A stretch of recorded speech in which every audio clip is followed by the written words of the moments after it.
শঙ্কুদেবের কাছে আসবো। এই যে একই সঙ্গে যে রাজনীতি করার অভিযোগ উঠছে, এই ঘটনাকে কেন্দ্র করে রাজনীতি করার, আমি আসবো তোমার কাছে, তার আগে একবার দেখিয়ে দিচ্ছি আজকে আরজিকর কাণ্ডের যে প্রতিবাদ, বিজেপির স্বাস্থ্য ভবন অভিযান ছিল, যাকে কেন্দ্র করে তুলকালাম হলো।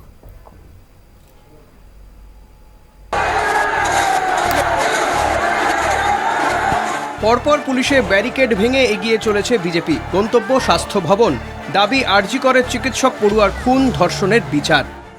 আজকে বাংলা তথা সারা দেশ এই যে পাপ হয়েছে, হত্যা হয়েছে, তার বিচার চাইছে। আমরা সমাজের লোকের সঙ্গেই আছি। এটা কোনো রাজনৈতিক আন্দোলন হচ্ছে না, সামাজিক আন্দোলন। বৃহস্পতিবার বেলা গড়াতেই বিজেপির প্রতিবাদ বিক্ষোভে উত্তাল হয়ে ওঠে সল্টলেক। সুকান্ত মজুমদার, দিলীপ ঘোষ, শুভেন্দু অধিকারী, লকেট চট্টোপাধ্যায়ের মতো বঙ্গ বিজেপির প্রথম সারির নেতাদের নেতৃত্বে চলছিল প্রতিবাদ মিছিল।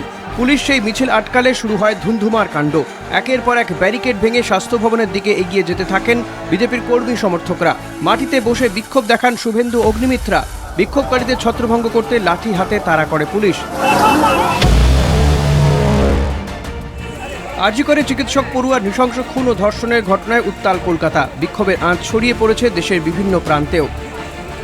বিশৃঙ্খল এই পরিস্থিতির জল গড়িয়েছে আদালতে। সুপ্রিম কোর্টে নিয়মিত চলছে সওয়াল জবাব। ইতিমধ্যে সোশ্যাল মিডিয়ায় 27 আগস্ট নবান্ন চলোর ডাক, আয়োজক ছাত্র সমাজ। পুলিশের অনুমতি নেই, তাও কিভাবে এই মিছিলের ডাক? সোমবারের মধ্যে পদত্যাগ করো, নইলে মঙ্গলবার গুলি চলবে, তার দায় ধর্ষণ ও খুনের ঘটনায় প্রতিবাদ কি হবে না? সুপ্রিম কোর্টের বক্তব্য, শান্তিপূর্ণভাবে প্রোটোকল মেনে অবশ্যই প্রতিবাদ বিক্ষোভ মিছিল করা যাবে। কারণ মনে রাখবেন, চোরের মহল সবসময় পুলিশ পুলিশ। আমাদের মুখ্যমন্ত্রীর নেতৃত্বে তৃণমূল কংগ্রেস বিধানসভার ভিতরে ঢুকে মুখ্যমন্ত্রী স্বয়ং বিধানসভা ভাঙচুর করেছিলেন। তাই মুখ্যমন্ত্রী সবসময় ভয়ে ভোগেন, বিরোধী হলেই বুঝি ভাঙচুর করবে, আগুন জ্বালাবে। না মুখ্যমন্ত্রী, আমরা বিজেপি, আমরা দেশভক্ত, আমরা নরেন্দ্র মোদীর ভক্ত, আমরা ভাঙচুর করি না। তবে 27 আগস্ট নবান্ন অভিযান কি 14ই আগস্টের তাণ্ডবের স্মৃতি ফিরে আসছে, নাকি একটা শান্তিপূর্ণ মিছিল দেখবে শহরবাসী? উঠছে প্রশ্ন। কলকাতা টিভি। শঙ্কু, পার্টি আজকে ফর্মালি চিঠি দিয়ে জানিয়েছিল পুলিশকে যে কিছু সংখ্যক লোক আমাদের মিছিলের মধ্যে ঢুকে আগুন লাগানোর পরিকল্পনা করতে পারে। কারা? ছাত্র সমাজ? না, আজকের যে মিছিল হয়েছে নবান্ন অভিযানের যে ডাক, কারা? ছাত্র সমাজ। আমি তো আসছি ওই বিষয়। তো সেই কারণে আমরা আজকে জানিয়েছিলাম, কিন্তু আপনি দেখেছেন যে আমাদের তরফ থেকে কোনো ধ্বংসাত্মক কোনো কিছু হয়নি। কিন্তু আমরা দেখলাম যে কপিল সিব্বল রাজ্যের হয়ে রীতিমতো আতঙ্কিত হয়ে পড়লেন। বললেন কয়েকজন ছাত্র তারা নাকি নবান্ন দখল নিয়ে নিতে পারে। আমি এখানে একটু তোমায় বিরত করছি। 2022-এর সেপ্টেম্বর নবান্ন অভিযান ছিল।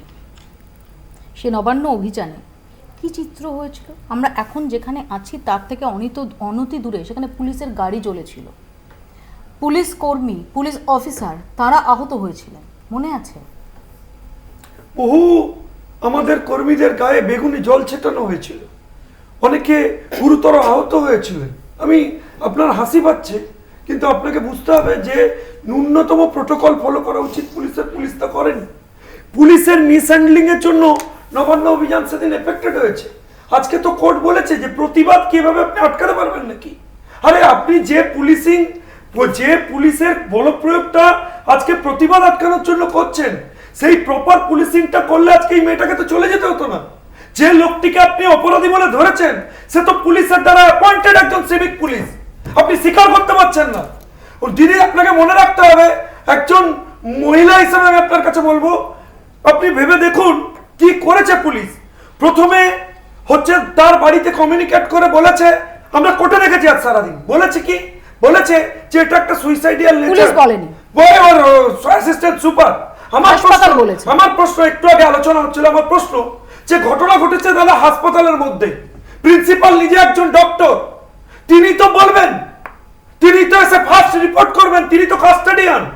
আরে বাংলার বোনেরা আজকে আতঙ্কিত, যার বাড়িতে বাচ্চা আছে না তারা চিন্তিত যে আমার ছেলেকে যখন আমি পাঠাই স্কুলে, আমার মেয়েকে স্কুলে পাঠাই, কার দায়িত্বে থাকে?